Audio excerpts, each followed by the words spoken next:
Assalamualaikum warahmatullahi wabarakatuh. Selamat siang dan salam bahagia. Perkenankan kami kelompok calon guru penggerak Angkatan 7 Kabupaten Banyumas, Jawa Tengah akan melakukan demonstrasi kontekstual modul 2.3 yaitu praktek coaching bersama rekan saya. Saya sendiri, Susanti dari SD Negeri Gumelar Kidul Tambak dan teman-teman Saya Rofikoh Susanti dari SMP Negeri 3 Kebasen. Dan saya Trio Mauludiono dari SD Negeri 3 Karangrau, Kecamatan Banyumas. Ya, pada sesi ini saya sebagai pengamat, Pak Trio sebagai coach, dan Bu Rofi sebagai coachee. Sebelum praktek coaching dilakukan, sebelumnya saya akan mengajukan beberapa pertanyaan kepada coach, yaitu Bapak Trio. Siap Bapak Trio? Siap, Bu. Ya. Assalamualaikum Pak Trio. Waalaikumsalam warahmatullahi wabarakatuh, Bu Santi. Apa kabarnya hari ini? Alhamdulillah, Bu. Baik dan sehat selalu. Amin.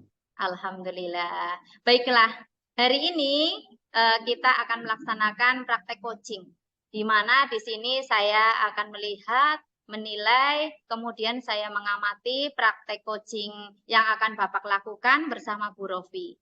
Hari ini saya bertindak sebagai pengamat yang akan menggunakan alur tirta. Ya, jadi praktek coaching Bapak Trio menggunakan alur tirta yaitu ada tujuan, identifikasi, rencana aksi, dan tanggung jawab. Ada beberapa pertanyaan yang akan saya tanyakan kepada Pak Trio. Yang pertama, kompetensi coaching apa yang nanti ingin dilaksanakan pada praktek kali ini, Pak?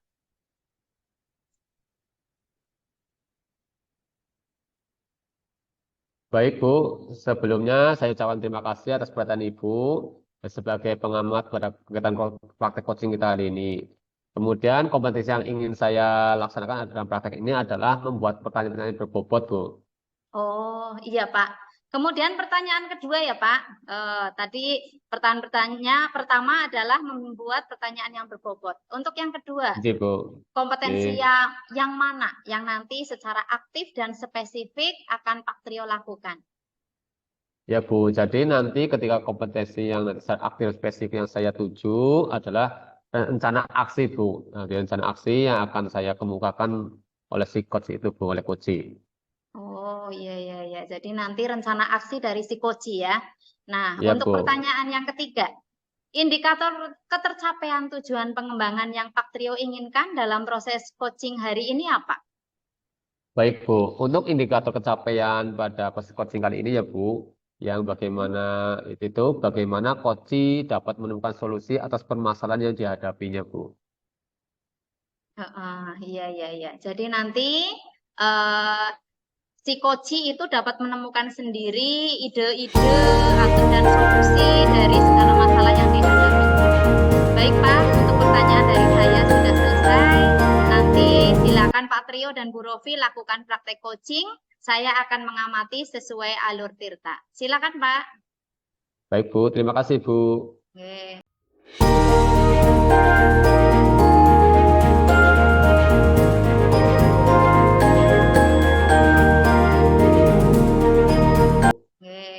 Assalamualaikum, Bu Rofi. Waalaikumsalam. Apa kabarnya Pak Trio? Alhamdulillah, Bu Rofi. Alhamdulillah sehat. Bagaimana kabar juga, Bu Rofi? Alhamdulillah luar biasa Pak. Ya, terima kasih sebelumnya untuk mau bergabung dengan saya, meluangkan waktunya untuk praktek coaching ya, Bu. Jadi nanti setelah tadi Bu Rofi saya supervisi, masih tetap semangat kan ya, Bu? Masih Pak, Alhamdulillah. Ya, Alhamdulillah baik sekali. Saya awali dengan coaching kali ini dengan menanyakan bagaimana perasaan Bu Rofi setelah saya supervisi tadi, Bu. Iya Pak, jujur ya Pak, perasaan saya tadi waktu supervisi itu grogi Pak. Walaupun sudah dipersiapkan semuanya, tetapi tetap saja rasa grogi itu muncul. Nah, setelah selesai, saya juga merasa belum puas dengan praktek pembelajaran saya Pak. Oh ya, Bu. Kalau masalah grogi itu sih wajar saja ya, Bu. Semua pasti merasakan grogi. Tidak hanya Ibu, saya juga yang sebagai kepala sekolah mensupervisi kadang juga grogi juga, Bu. Ya wajar lah ya, Bu. Eh, kalau tadi masalah gugup sih saya rasa nggak ketara, Bu. Nggak terlalu kelihatan sekali. Untuk yang belum puas kira-kira bagaimana ya, Bu? Kalau Ibu merasa belum puas?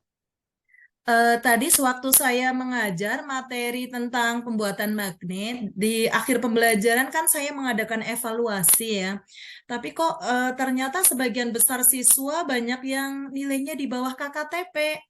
Nah, saat pembelajaran siswa-siswi juga terlihat kurang bersemangat gitu, Pak. Jadi saya merasa agak kecewanya di situ. Oh iya Bu, saya paham dan perasaan Bu Rofi saat ini. Jadi yang saya tangkap dari cerita Bu Rofi tadi, Bu Rofi kurang puas karena dalam praktek pembelajaran itu hasil evaluasi siswa banyak yang di bawah KKTP ya Bu. Dan siswa Betul, terlihat Pak. tidak semangat, ya siswa tidak semangat dan dalam pembelajaran. Begitu ya Bu? Iya, betul, Pak. Nah, dalam pembicaraan kita hari ini, yang singkat ini mungkin 15 atau 20 menit ya Bu.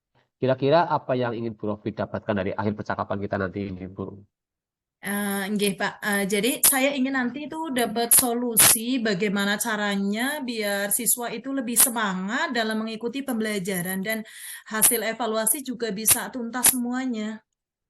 Oke, Bu Rofi. Menurut Ibu, apa indikator yang dikatakan bersemangat itu dalam pembelajaran dan hasil tuntas, Bu? Menurut saya ya siswa bersemangat itu apabila mau aktif ya dalam pembelajaran, mau bertanya apabila belum paham dan nantinya ya nilai evaluasi yang didapatkan bisa di atas 70, Pak. Oh ya, Bu Rofi. Jadi, nah, itu yang seperti saya harapkan juga. Sebetulnya apa sih yang sekarang mungkin membuat semangat itu mereka menurun dan nilainya itu di bawah KKTP, Bu?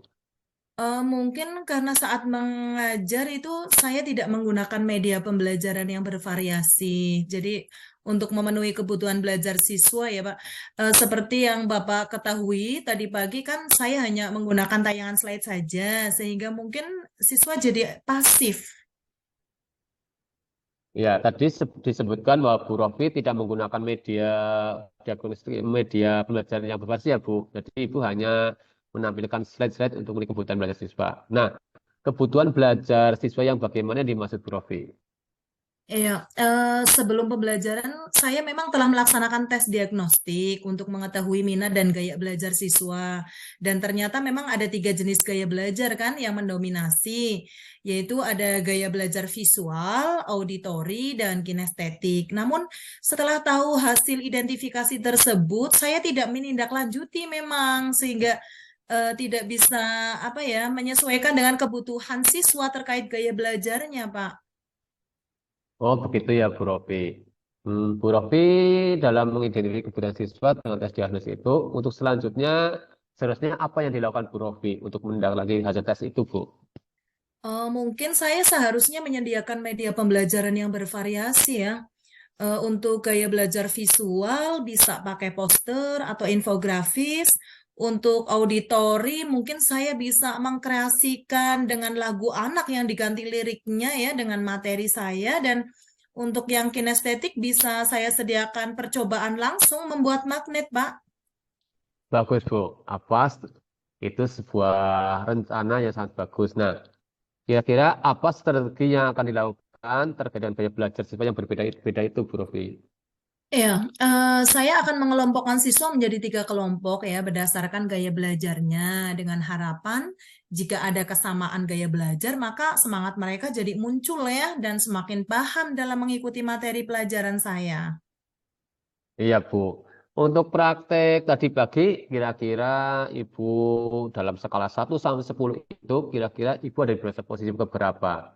Dan ke depannya, Eh, kira-kira mau ditingkatkan menjadi nilai berapa, Bu? Skala berapa? oke. Menurut saya sih tadi saya masih di posisi 6 ya Pak. Tapi ya untuk kedepannya ya harapan saya bisa jadi 9 atau bahkan bisa jadi 10 Pak. Wah, luar biasa sekali, Bu Rofi. Skala 9 atau 10 itu memang yang seperti apa ya gambarannya ya, Bu? Kira-kira seperti apa itu skala 9 dan 10 itu, Bu? Bisa dijelaskan, Bu? Oke, begini Pak, skala 9 atau 10 ya jika 90% atau 100% anak-anak bisa aktif dalam pembelajaran dan otomatis kan hasil evaluasinya juga di atas KKTP yang sudah saya tetapkan Pak. Bagus, Bu, bagus, Bu. Nah, untuk mencapai angka tersebut, apa yang bisa Bu Rofi lakukan dalam waktu dekat ini, Bu? Ya, dalam waktu dekat ini ya saya akan menyiapkan rencana pembelajaran yang menarik, Pak, agar siswa lebih antusias dalam mengikuti pembelajaran saya? Rancangan pembelajaran yang menarik itu yang bagaimana, Bu, menurut Ibu? Ya, gini Pak, saya akan merancang pembelajaran berdiferensiasi. Jadi di awal pembelajaran, selain persepsi, saya juga akan menyisipkan ice breaking agar siswa lebih siap mengikuti pembelajaran. Kemudian menyiapkan berbagai media sesuai dengan gaya belajar mereka. Setelah itu, saya kelompokkan siswa kan sesuai dengan gaya belajarnya dan mudah-mudahan siswa akan lebih antusias mengikuti pembelajaran saya dan harapan saya hasil evaluasinya juga akan meningkat, Pak. Oke, Bu, bagus sekali. Nah, menurut Ibu, kira-kira kendala apa yang mungkin dihadapi ketika rencana tersebut dilaksanakan, Bu? Nah, itu Pak. Mungkin nanti saya akan terkendala saat menyiapkan media berupa poster atau infografis ya, Pak. Karena memang jujur saya kurang mahir untuk menggambar, Pak. Nah, kalau begitu, kira-kira solusi apa yang Bu Rofi ambil untuk menyiasati kendala yang Bu Rofi tadi tidak bisa menggambar seperti itu, Bu? Mungkin saya akan minta diajari teman kita ya, Bu Novi, itu kan jago otak-atik Canva. Nanti saya buat poster dan infografis dengan Canva biar hasilnya lebih bagus. Nah, itu bagus, Bu Rofi. Ibu bisa berkolaborasi dengan guru yang lain di sini yang berkompeten ya dalam menggambar itu mungkin Bu Novi betul, dia adalah orang yang ahli dalam Canva di sekitar kita ya, Bu. Nah, mungkin ada solusi yang lain? Sepertinya tidak ada, Pak. Oke, Bu Rofi. Tadi kan sudah dapat solusi atas kendala dalam membuat media visual ya, Bu. Nah, apakah ada kendala yang lainnya? Mungkin saat pelaksanaan nanti ada kelompok yang cepat dalam berdiskusi dan ada juga yang mungkin melebihi batas waktu ya. Baik, nah itu, Bu. Bagaimana solusinya untuk mengatasi seperti itu, Bu? Ya, selain membatasi waktu dalam diskusi agar efektif, mungkin saya perlu membimbing secara intens ya untuk kelompok yang merasa kesulitan. Sedangkan bagi kelompok yang sudah selesai berdiskusi, akan saya beri video tentang materi pembelajaran untuk menambah pemahaman sehingga tidak mengganggu kelompok yang belum selesai ya, Pak. Wah, itu bagus sekali tuh, Bu. Kira-kira rencana perbaikan pembelajaran ini akan dilaksanakan kapan, Bu, kalau boleh tahu? Ya, secepatnya, Pak. Setelah ini saya akan membuat modul ajar, kemudian menyiapkan berbagai media belajar, baru minggu depan lah saya akan melaksanakan pembelajaran yang sudah saya rencanakan itu. Iya, Bu Rofi. Jadi minggu depan Bu Rofi merencanakan pembelajaran ini sudah terlaksana ya, Bu. Untuk mendukung perencanaan tersebut, kira-kira siapa yang bisa membantu kegiatan ini, Bu? Mungkin Bu Novi saja, Pak ya, sekalian mengajari Canva. Beliau memang, ya, saya yakin lah, beliau itu mau lah dan mampu membantu saya. Nah, saya setuju, Bu. Nah, dari perbincangan kita hari ini tentang kendala-kendala apa yang dihadapi Bu Rofi, nah, apa komitmen yang mau dilaksanakan untuk perbaikan pembelajaran tadi yang sehingga hasilnya memuaskan, Bu? Iya, Pak. Saya berkomitmen akan melakukan yang pertama ya, saya akan menyusun modul ajar dengan pembelajaran berdiferensiasi. Kemudian saya akan menyiapkan berbagai media belajar untuk bisa mengakomodir kebutuhan belajar berdasarkan gaya belajar siswa.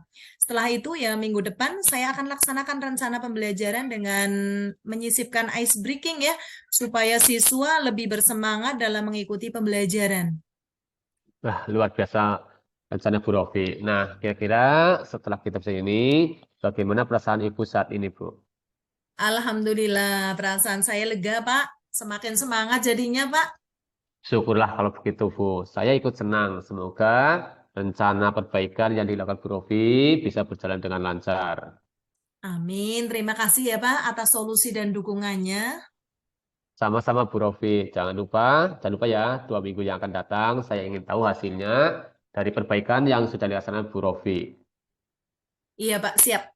Jika saya berhasil, niatnya saya juga akan berbagi praktik baik saya dengan rekan sejawat agar bisa menambah wawasan tentang peningkatan kualitas pembelajaran, Pak. Alhamdulillah, itu niat yang bagus sekali, Bu. Akan saya dukung dan semoga Bu Rofi sukses selalu. Amin, ya Robbal Alamin. Kalau begitu, saya pamit ya, Pak. Assalamualaikum. Waalaikumsalam, Bu.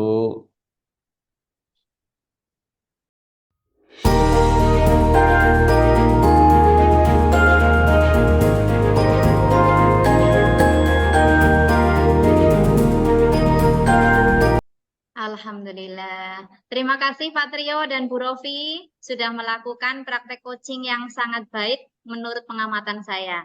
Di mana tadi memang sudah terlihat alur tirta yang sudah dilakukan, yaitu ada tujuan, identifikasi, rencana aksi, sampai pada tanggung jawab, semuanya sudah muncul. Semuanya sudah terchecklist semuanya pada pengamatan saya. Yang kemudian untuk kegiatan di akhir praktek coaching ini, saya ada pertanyaan kembali sebagai coach Pak Trio, apakah bersedia untuk menjawab pertanyaan pada akhir observasi ini, Pak? Siap, Bu. Terima kasih. Saya insya Allah siap, Bu. Oke. Yang pertama, Pak, apa indikator keberhasilan dari praktek coaching kali ini yang Pak Trio lakukan bersama Bu Rofi tadi? Baik, Bu. Untuk indikator keberhasilan dan diskusi adalah bagaimana si coach akan melaksanakan rencana aksi yang sudah dibuatnya tadi, Bu. Dan bagaimana solusi-solusi yang sudah direncana itu beliau dilaksanakan di kelasnya, Bu. Oh, rencananya akan Bapak lihat sendiri ya nanti ya. Iya, Bu.